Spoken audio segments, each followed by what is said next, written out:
जनसाधारण जरूरी सूचना बकिया ट्राफिक ई चालान मामला निष्पत्ति सुझाव ताने जो मान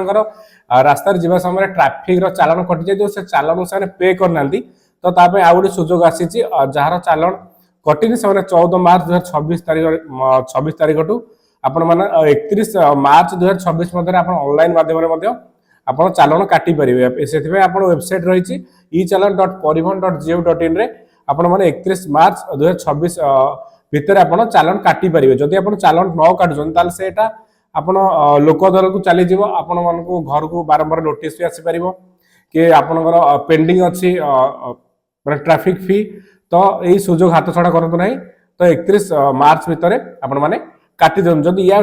पर भी आप अधिक सूचना पाइबा चाहते आप नियरेस्ट आरटीओ सेंटर को जातु ना आपंकर जो लोक अदालत अच्छी तार हेल्प डेस्क नंबर अच्छी से कंटाक्ट करेंगे तो निज निजर